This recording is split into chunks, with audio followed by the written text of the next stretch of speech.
Ya, shalom.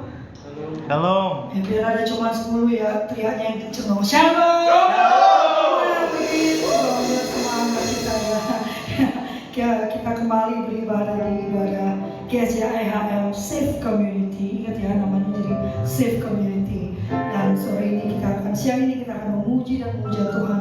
Kembali juga mendengarkan firman Tuhan. Mari kita mulai ibadah kita. Kita akan berdoa. Mari kita bangkit berdiri. Bapa kami di dalam surga, dimuliakanlah nama-Mu. Bapa, hari demi hari kami melihat keajaiban-Mu. Hari demi hari kami melihat mujizat-Mu yang terus Engkau nyatakan bagi gereja kami. Maka Bapa, hari ini kami datang dengan keimanan, dengan keyakinan, dengan kepatuhan bahwa kami tahu kami melakukan apa yang setengah Engkau perintahkan. Kami tahu kami telah menjalankan apa yang tengah Engkau perintahkan. Maka Bapa, perintah-Mu kami jalankan. Engkau yang akan mengerjakan sisanya. Hari ini kami berkumpul bersatu hati Bapa, mengucapkan syukur kami, mengucapkan iman kami, mendeklarasikan kasih kami kepadamu. Terima kasih Bapak, kami menyerahkan hidup saudara-saudara kami yang saat ini mungkin masih dalam perjalanan Bapak. Engkau yang mempergegas langkah mereka, Engkau percepat langkah mereka, hindarkan mereka dari segala hal-hal yang membuat mereka tidak bisa datang ke tempat ini. Kami tahu mereka juga rindu datang ke tempat ini seperti kami. Kami juga menyerahkan hidup saudara-saudara kami, sahabat-sahabat kami, teman-teman kami yang mungkin masih ragu-ragu untuk datang ke tempat ini Bapak.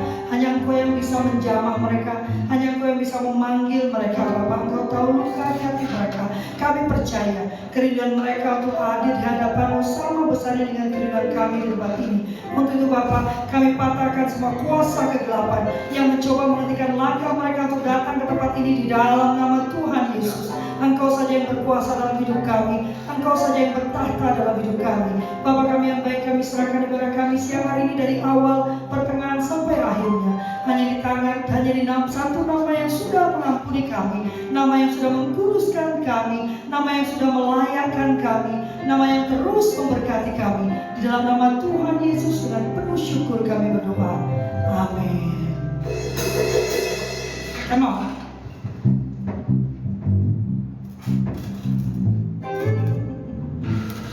Oh yes.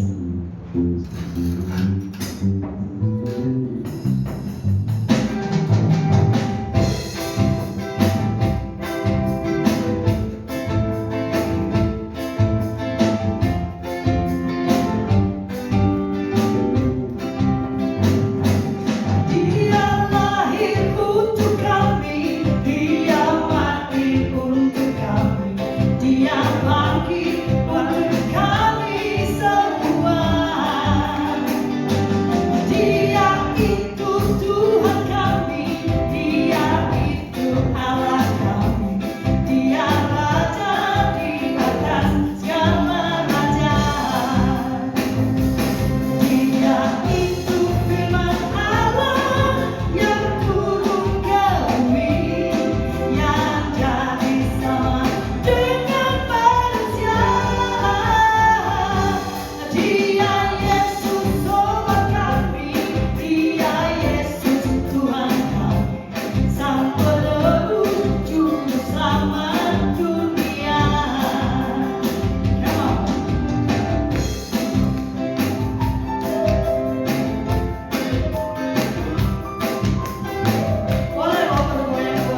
lanjutkan, kita menyanyi buat Tuhan kita Allah kita ya.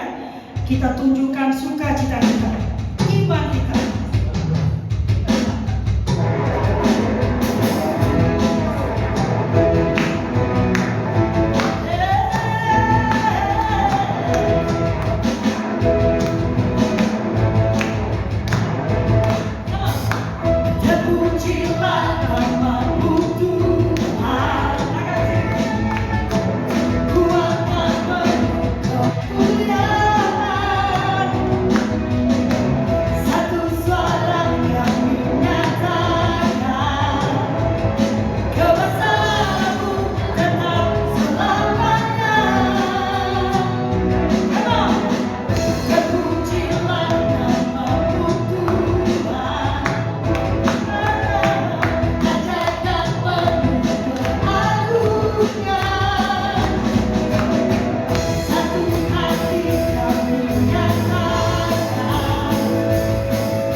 Nanti kita belajar ya.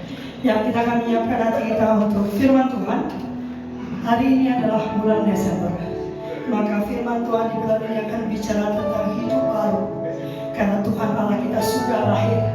Penyelamat kita sudah lahir. Maka tidak lagi lah kita hidup seperti masa lalu kita. Karena katanya ciptaan baru sudah datang. Yang lama sudah berlalu. Dalam perjalanan hidup saya, dengerin ya, saya yang tua ini, makin hari saya makin jatuh cinta pada Tuhan Yesus kita. Bukan sama kamu, jangan GR. Karena di tengah badai yang karena kesalahan kita sendiri ya, Tuhan tetap menolong. Ini kok hari ini ada cute-cute ya Pak.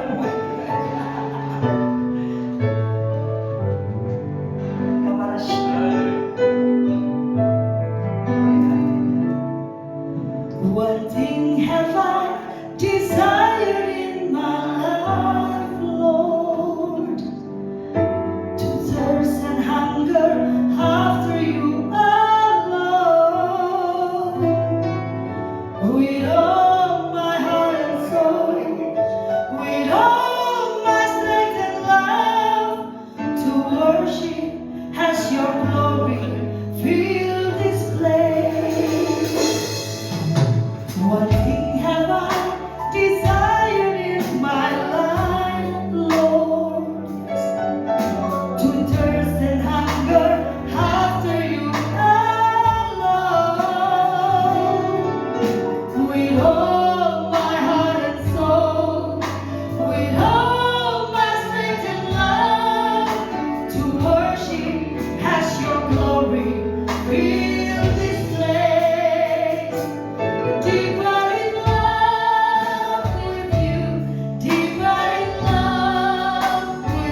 seminggu ini dalam hidup kita.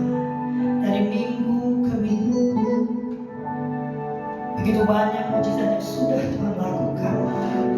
Berapa kali Tuhan selamatkan kita, berapa kali Tuhan angkat kita. Kita yang terjatuh, kita yang terluka, kita yang dihina, kita yang disalahmanahi. Kita melihat betapa Tuhan terus memeluk kita. Kita melihat betapa Tuhan terus menolong kita. Betapa Tuhan terus membela kita. Dalam diam kita, dalam iman kita, di sana letak kekuatan kita. Berserah kepada Tuhan, menerima apapun yang Tuhan ingin kita kerjakan, menjalankan dengan penuh kepatuhan dan ketaatan, tidak banyak bertanya, hanya mengerjakan saja.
Yang baik, Bapa yang penuh kasih, oleh karena anugerah dan kasih sayang kami bisa menikmati hari ini. Segala keterbatasan kami, segala sesuatu yang ada pada kami, Engkau layakkan kami untuk bisa melayani Engkau Bapa. Bapa yang baik, kami telah menaikkan puji-pujian. Pada saat ini kami akan duduk diam untuk diberkati oleh firman-Mu. Firman yang kami percaya bisa menguatkan hati dan pikiran kami. Biarlah Bapa Engkau Allah bekerja dalam setiap hati dan pikiran kami pada saat ini. Sembunyikan hamba di balik salib ini, biarlah Engkau dimuliakan. Dalam nama Tuhan Yesus Kristus Juru Selamat kami, hidup kami berdoa. Haleluya. Amin. Halo. Shalom. Masih diambilin minum ya, apa ini ya,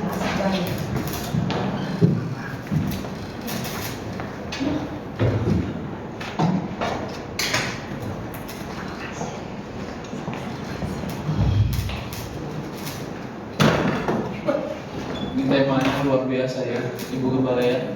Tarimang. Ini kita ini berbicara tentang sukacita loh, tapi berbicara tentang sesuatu hal yang harus ditinggalkan. Sementara dia datang ke dunia ini membawa sukacita yang besar. Berarti ada sesuatu hal yang tersirat di dalam tema firman Tuhan pada siang menjelang sore hari ini, di mana firman Tuhan dalam tema The old has gone, the new has come. Ini berbicara tentang sesuatu hal yang kita tinggalkan dan kita beranjak meninggalkan sesuatu hal yang lama. Kita menuju kepada sesuatu hal yang baru. Kalau dipikir-pikir, tiap tahun pasti kita akan lewatin. Namanya Natal, masuk tahun baru, kita akan melewati. Uniknya, setiap orang merayakan tahun yang baru. Ketika usia bertambah, mereka dirayakan seolah-olah mendapatkan sesuatu hal yang berharga. Tapi secara biologis, waktu mereka semakin menipis ya. Benar nggak Bapak Ibu Saudara? Benar kan? Dirayakan, dinikmati. Kalau orang Jawa bilang dikasih sesajen kan, dikasih roti, kue, tart gitu kan. Nah, padahal dia waktunya semakin menipis, semakin bertambah. Tidak ada orang yang semakin dikurangi hidupnya, tetapi semakin disukai. Tapi di sini sukacita orang Kristen itu luar biasa. Walaupun hal itu dialami, tetapi ada satu hal yang menjadi dasar. Bisa menikmati hal itu terjadi, yaitu sukacita yang luar biasa. Karena apa? Kita percaya sampai saat ini Tuhan menolong kita. Itu sebabnya kita masih ada sampai saat ini.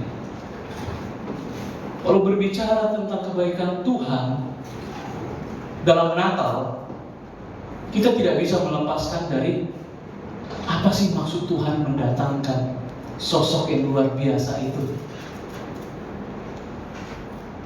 Kemarin waktu Natal, Pendeta Roni Mandang udah menggali lebih dalam tentang nubuatan, maksud dan tujuan Kristus datang ke dunia ini. Ya.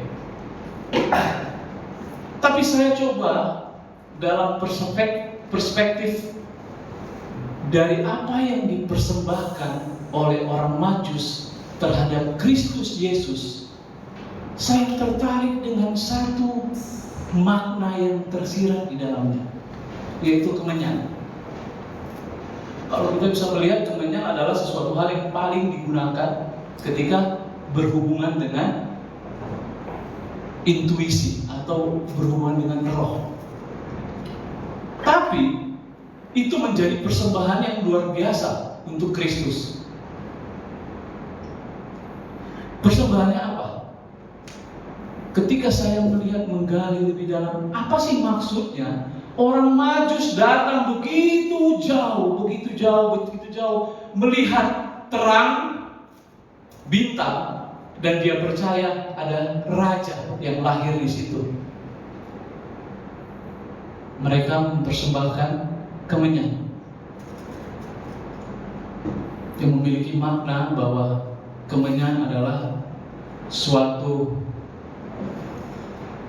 representatif dari sosok yang akan dimuliakan, atau dengan kata lain bahwa Yesus Kristus yang lahir itu akan menjadi imam yang agung.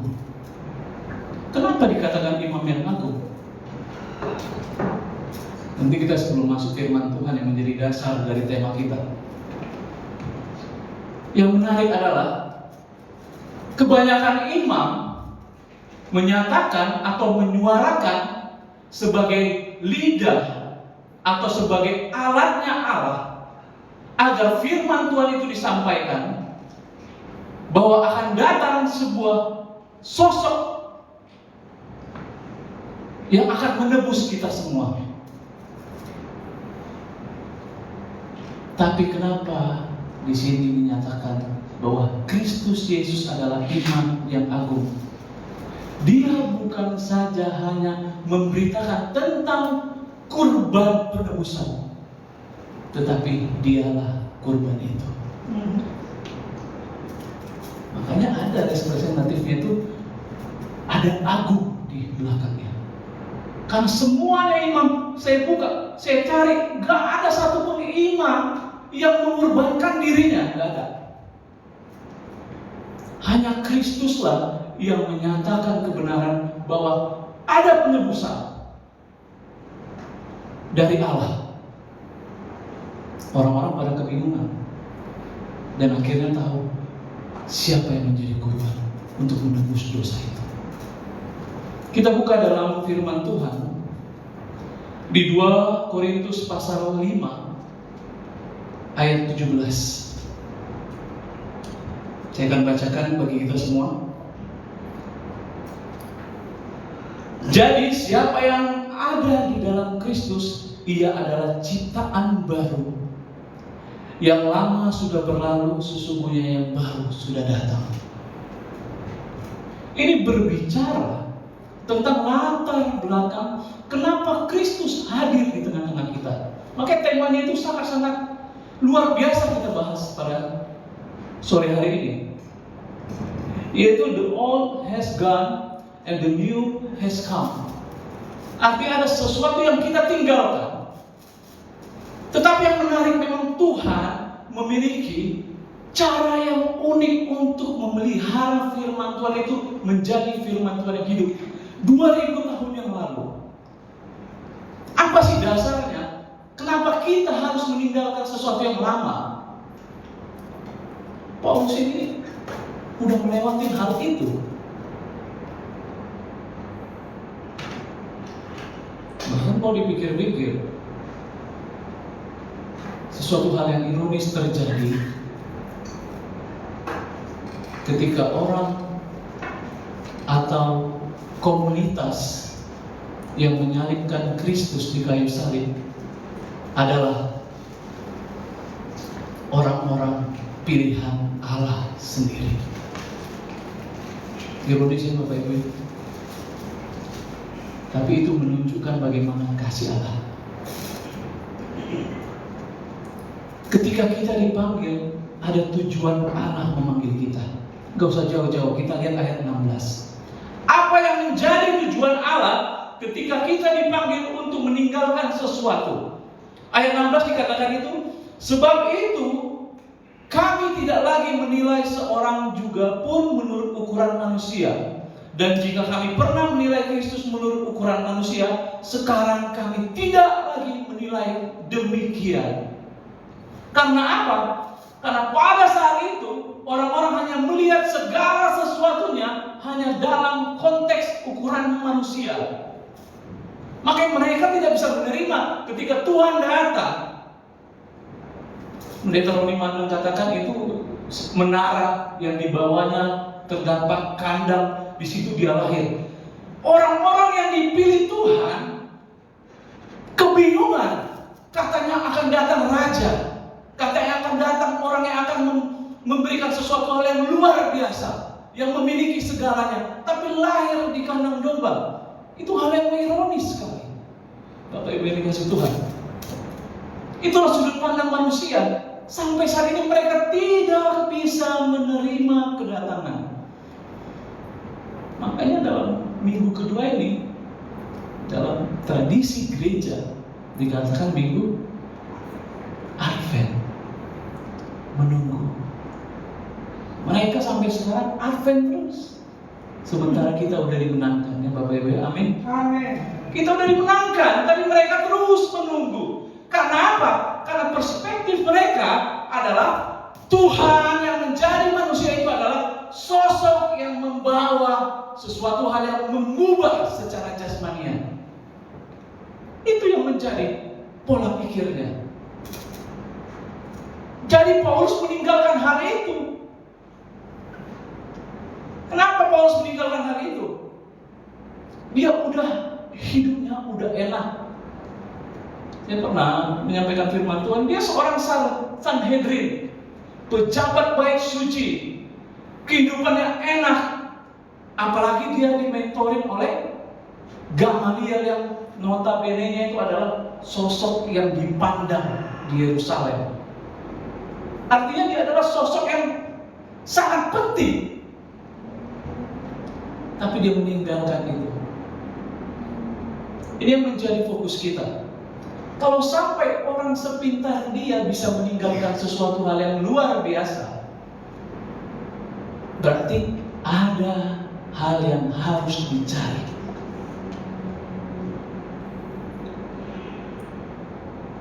Saya berpikir, ini gembala kita ini, ibu gembala ini, waktu saya bercerita-cerita dengan beliau nih, gimana dulu waktu Kacau pokoknya. beribadah pakai tanda arah. Oh. Ya kan? Kurang apa lagi? Dan saya tanya, gimana dulu? Taat nggak? Taat. Waduh, merinding saya benar. Taat. Segala sesuatu dia tahu. Tapi dia meninggalkan itu. Penasaran saya. Berarti ada sesuatu hal yang sangat-sangat penting harus dipahami. Itulah yang menjadi fokus kita. Kenapa kita bisa meninggalkan hal yang lama? Karena ada sesuatu hal yang membuat pola pikir kita. Sehingga Paulus berkata dalam Filipi, damai sejahtera melampaui segala akal. Itu adalah pola pikir orang yang dimenangkan oleh Tuhan. Karena apa? Tuhan memberikan sesuatu hal yang sangat berbeda. Yaitu apa? Dari sudut pandang manusia itu baik, belum tentu dari sudut pandang Tuhan.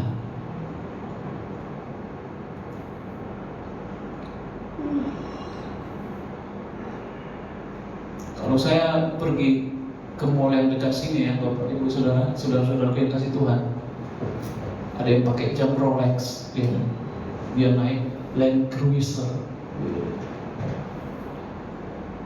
Tiba-tiba saya datang, ini tulus dulu saya kasih 100.000, tersinggung nggak ya?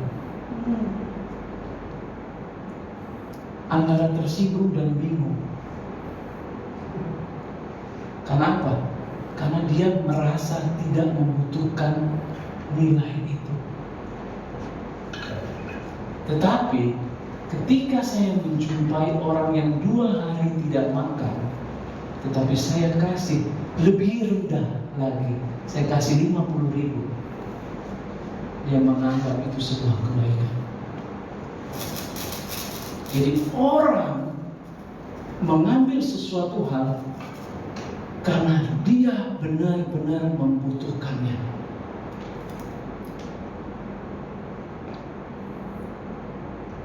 Mereka, orang-orang yang tidak bisa meninggalkan perspektif dunia, karena mereka telah berpikir bahwa apa yang mereka dapat dan apa yang mereka tunggu, seperti itulah Tuhan lakukan terhadap mereka.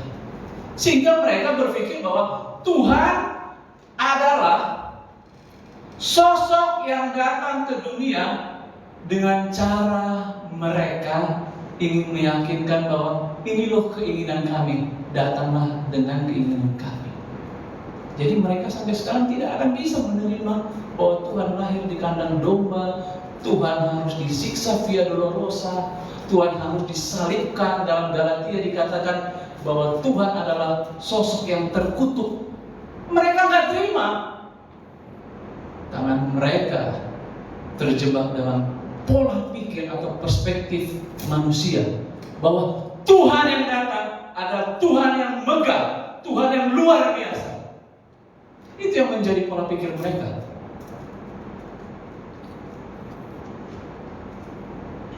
Tadi pagi saya waktu mendengar salah satu hambanya memberitakan firman Tuhan, tidak ada satupun kehidupan Kristus Yesus yang sama sekali tidak konsisten dalam perjalanan hidupnya. Sampai-sampai dia diludahin, dia disiksa, dia dihancurkan, dia diapain. Untuk berhenti saja dia tidak.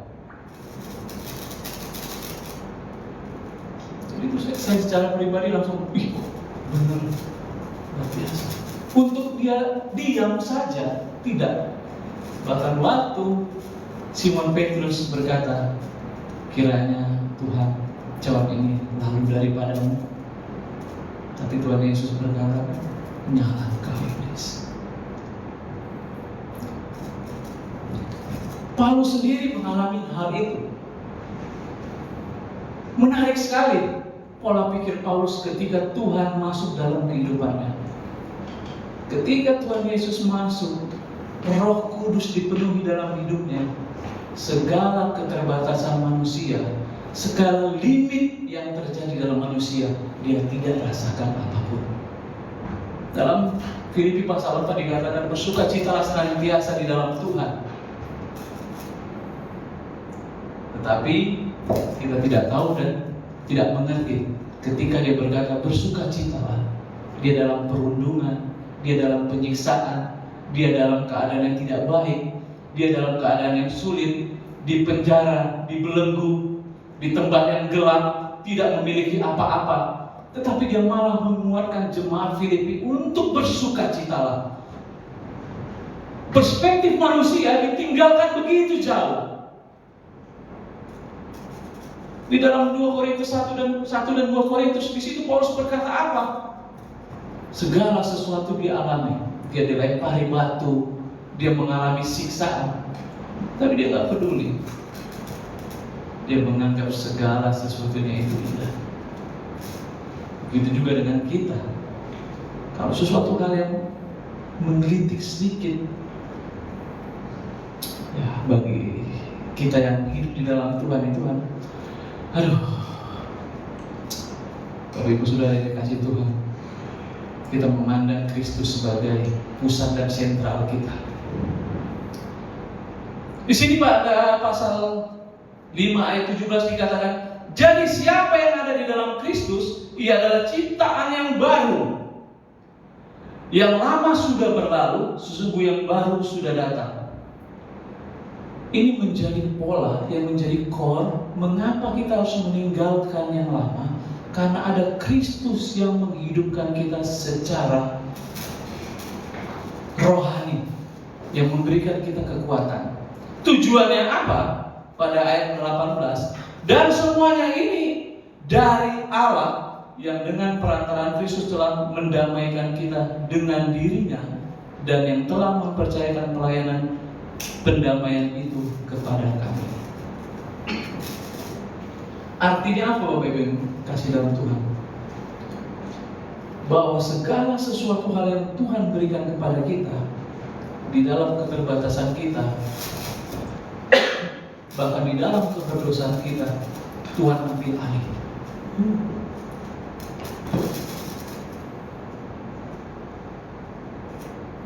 Jadi waktu dalam kehidupan secara manusia, untuk skala-skala yang kecil yang merepotkan diri kita, kalau kita udah mengambil resiko yang besar, rasanya hal yang kecil itu lagi tidak akan mengganggu kehidupan kita. Balik, diomongin yang gak baik, dipikirkan yang gak baik, terserah. Karena saya udah berdarah-darah. Nanti saya pernah katakan sama istri saya, jangan pernah menyepelekan luka orang yang pertama kali jatuh dengan kita yang udah berpuluh-puluh kali jatuh. Artinya apa? Justru disitulah peran kita sebagai penguat dari orang yang pertama kali jatuh, bahwa luka itu akan menjadi obat bagi setiap orang yang membutuhkan. Amin. Makanya kita dibawa Tuhan dengan pola pikir Allah, pola pikir yang luar biasa. Sampai-sampai Paulus bilang melampaui, melebihi.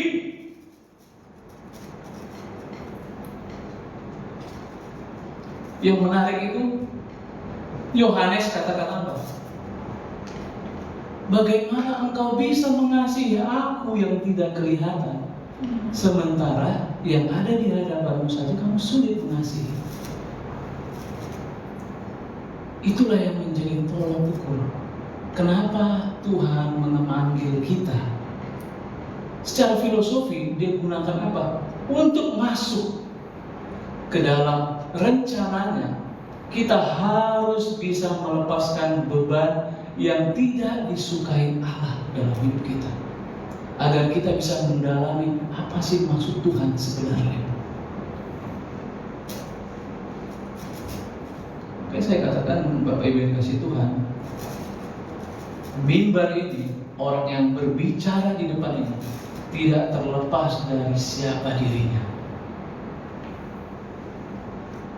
Sesulit apapun dia tetap manusia yang mengalami namanya proses Tuhan. Tuhan tidak akan berhenti memproses siapapun hamba-hambanya. Jadi ketika orang yang ada di mimbar ini mengalami situasi yang sulit, Tuhan sedang memperbaiki cara pola pikir agar segala sesuatu bisa ditinggalkan. Di sini dikatakan enggak, artinya udah pergi, bukan berarti kita melupakan, tetapi kita mengingat segala sesuatunya agar kita tidak melakukan hal itu lagi. Amin, Bapak Ibu. Karena sesuatu hal yang kita perbuat, kalau Tuhan sudah sempurnakan kita, Tuhan perbaiki hidup kita, kita tidak akan mengulangi lagi. Maka di sini dikatakan, dan semuanya itu dari Allah yang dengan perantaraan Kristus telah mendamaikan kita dengan dirinya, yang telah mempercayakan pelayanan pendamaian itu kepada kami. Paulus berbicara tentang bagaimana pola pikir Allah. Ketika didamaikan, berarti segala sesuatunya apakah selesai? Tidak. Ada aja proses Tuhan dalam hidup. Kita meminta Tuhan berikan saya kesabaran, karena kita diperhadapkan dengan orang-orang yang membuat kita tidak sabar. Tuhan berikan saya kekuatan. Tuhan kadang mengizinkan orang-orang yang akan membebani kita secara physically. Apakah itu wujud bahwa Tuhan tidak mengasihi kita? Enggak. Bapak Ibu yang dikasihi Tuhan, tidak. Tetapi wujud kasih Tuhan tidak bisa diprediksi, dan kita tidak bisa mendikte apa yang menjadi tujuan Allah dalam hidup kita.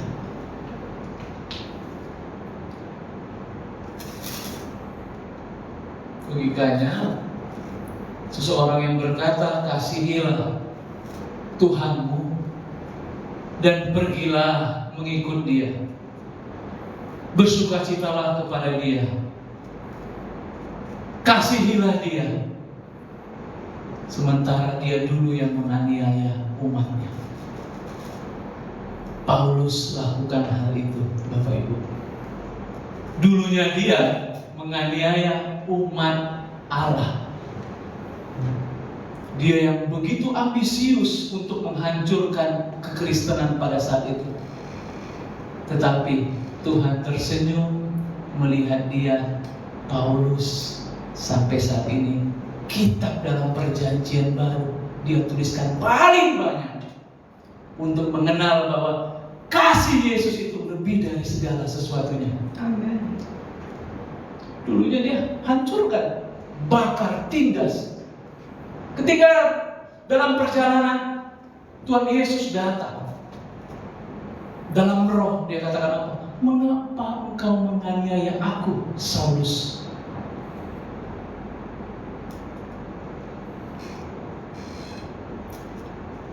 Ini yang menjadi pola pikir kita. Apakah kita ketika meninggalkan sesuatu terus melupakannya? Enggak. Justru Tuhan sedang menjadikan kita obat bagi setiap orang yang mengalami hal yang sama.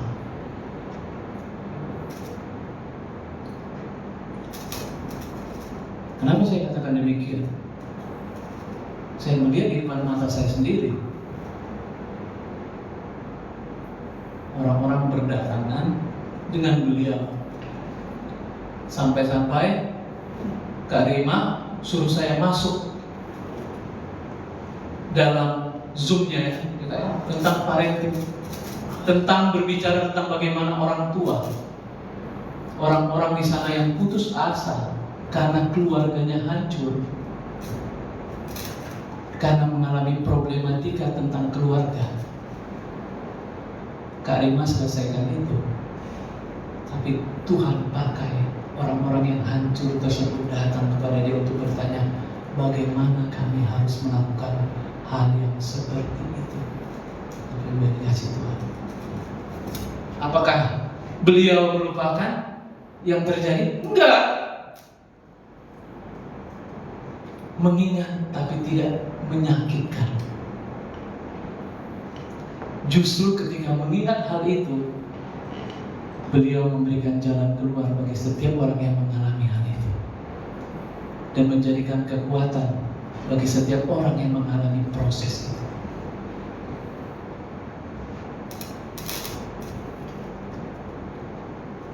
Bapak Ibu yang dikasihi oleh Tuhan,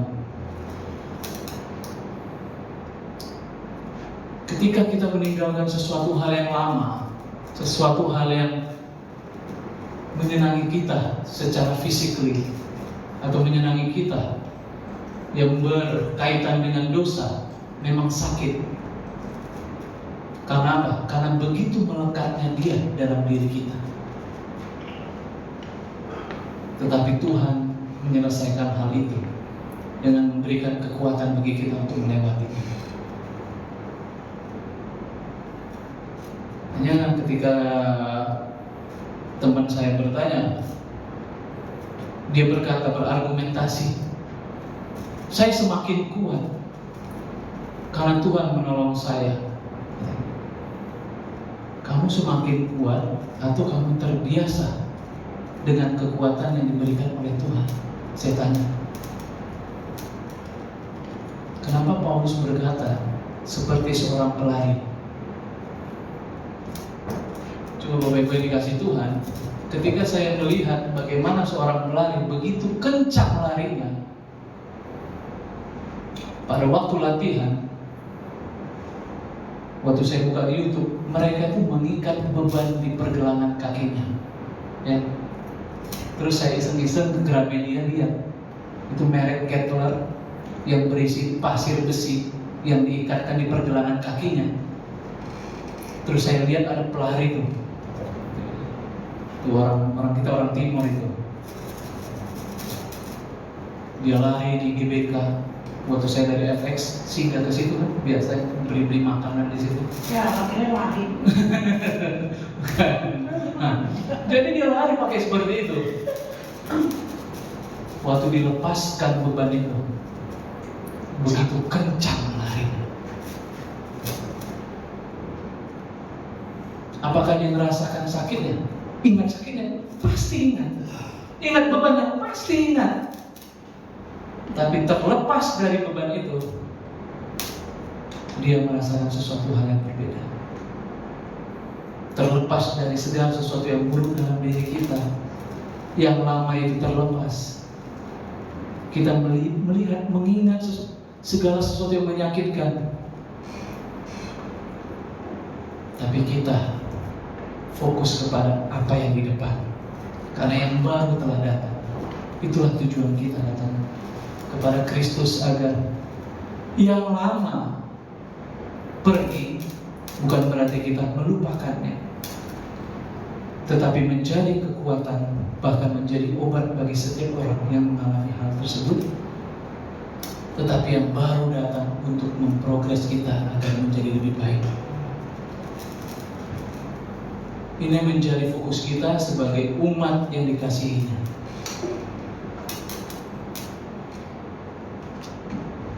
Firman Tuhan hari ini secara jelas berbicara bagaimana Tuhan memakai setiap umatnya. Saya tidak akan berani menjanjikan setiap orang yang percaya, setiap orang yang mengambil diri untuk melayani Tuhan terlepas dari proses Tuhan dan dia hidupnya nyaman. Saya tidak berani meyakinkan setiap orang.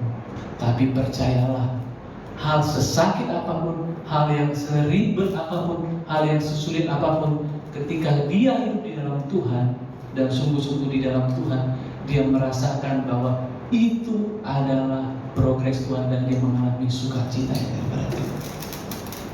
Amin. Firman Tuhan pada saat ini saya akan menaikkan satu pujian.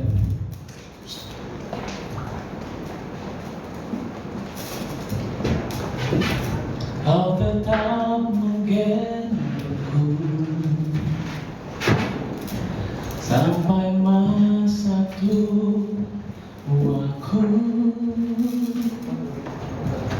kasihmu takkan dipanggil.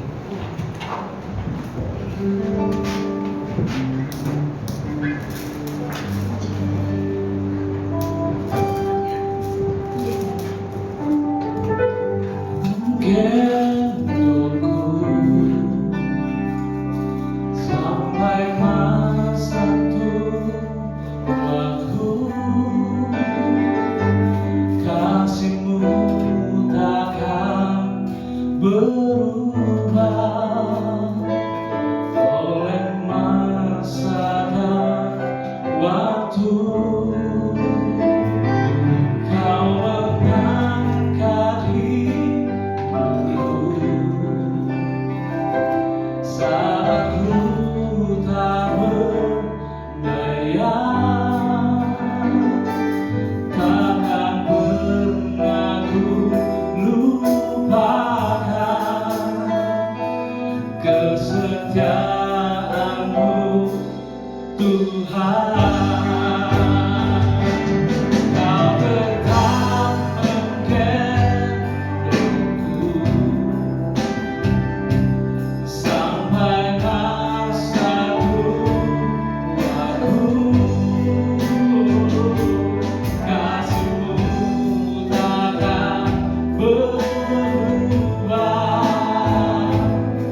oleh masa dan waktu.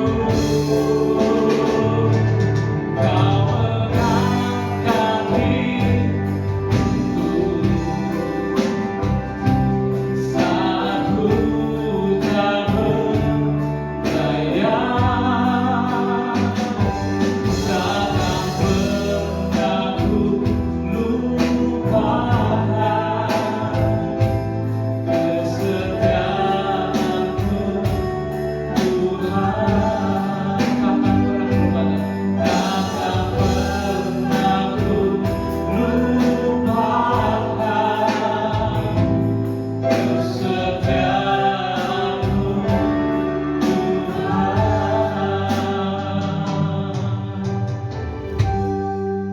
Bapak yang baik, kami percaya Bapak, memasuki akhir tahun ini Engkau Allah bekerja dalam kehidupan kami secara pribadi. Engkau Allah bekerja bagi setiap orang yang mengambil bagian dalam setiap pelayanan. Engkau memakai setiap kami menurut talenta-talenta yang kami miliki. Engkau memakai hamba-Mu gembala di tempat ini, Kak Rima, dalam setiap aspek kehidupannya. Engkau memakai hamba-Mu dalam setiap ruang lingkup keluarganya, dalam setiap pelayanan, setiap langkah kakinya. Engkau tidak melepaskan dia.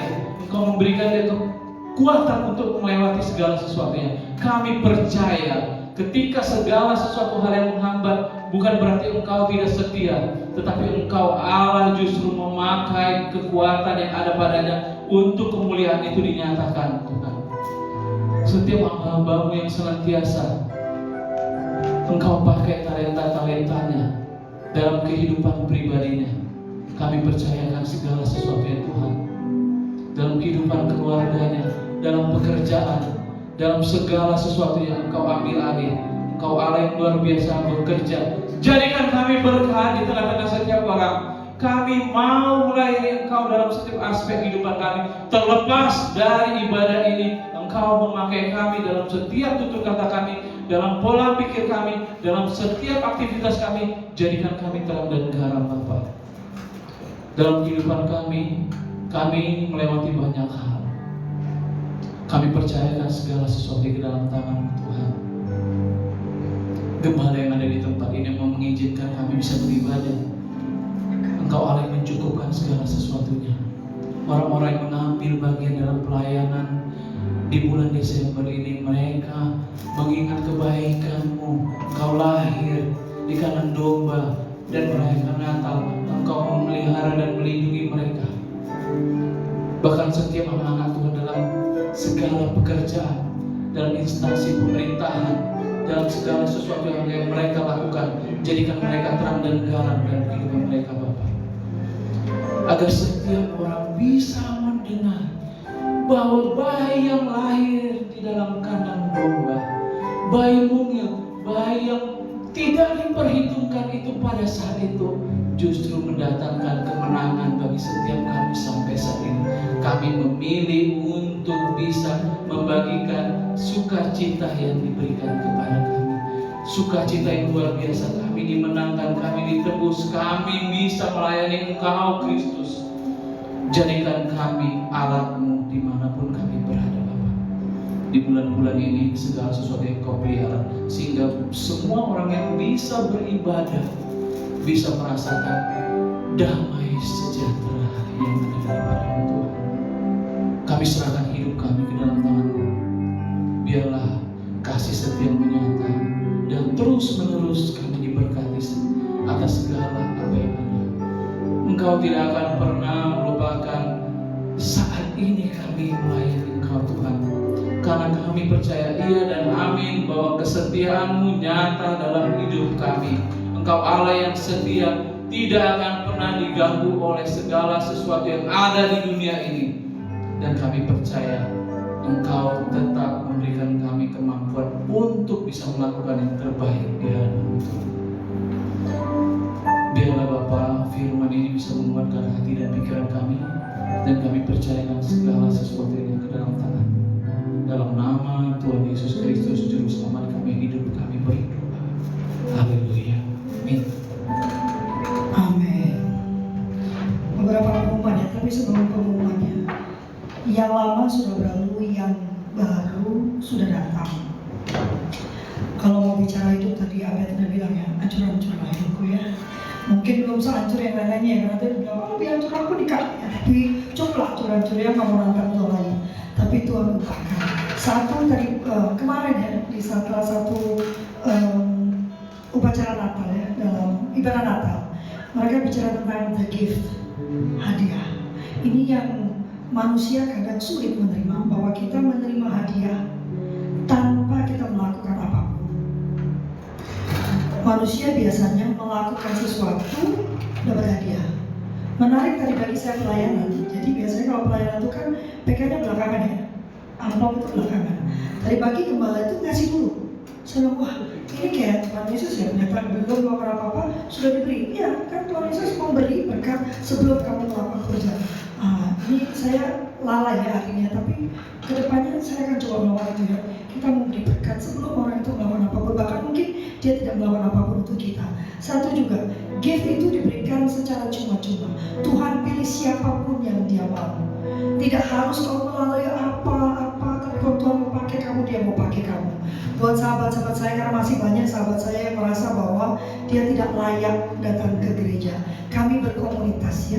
Ini adalah komunitas buat sama-sama kita mengenal Tuhan Allah kita dan memulih bersama. Kalau ada yang meratakan padamu, karena sepanjang hidup saya dihina, saya dimaki, disingkirkan. Satu pribadi yang tidak pernah pergi.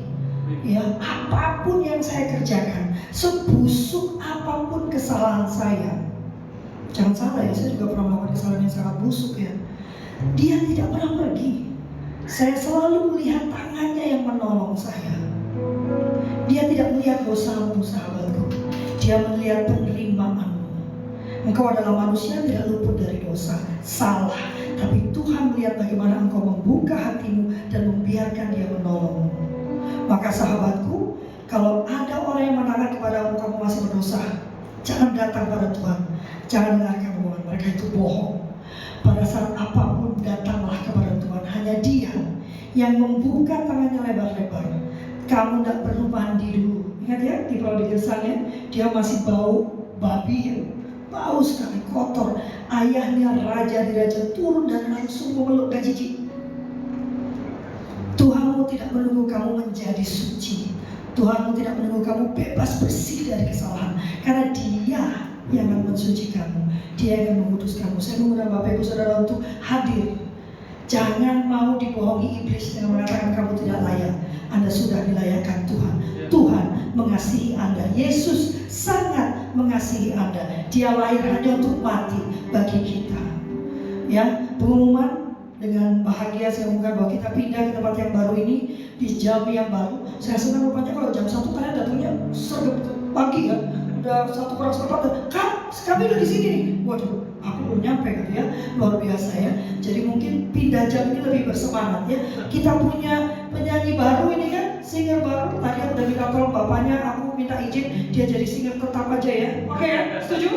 Ya, kita bawa dia jadi WL ya. Setuju. Gak suka. Ya, nah kita akan punya teman-teman baru dan yang di online juga. Kalau Anda ingin bergabung bersama kami, silakan. Kami ada di Ruko Inkopal Blok F1 dan F2 di Geraha GSCA Ebenezer. Ya, kami adalah safe community. Jadi safe community artinya tempat yang aman buat kita berkumpul. Tidak ada penghakiman, ingat ya kalian ya. Tidak ada penghakiman di ruangan ini ya. Kita hanya bisa mengasihi, mengasihi, dan mengasihi. Ya, kita bertemu lagi minggu depan. Karena Abel tadi sudah berdoa ya, kita langsung doa syafaat aja, doa berkat aja ya. Ayo kamu nyanyi dulu.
The Lord's favor be upon you and your family and your children. The Lord's presence go before you, behind you, and beside you, all around you and within you. The Lord be with you in the morning, in the evening, in your coming and your going, in your weeping and rejoicing. The Lord bless you and keep you, make His face shine upon you and be gracious to you. The Lord turn His face toward you and give you peace. The grace of our Lord Jesus Christ and the love of God and the fellowship of the Holy Ghost be with us all evermore. And all God's beloved say, Amen. Bapa,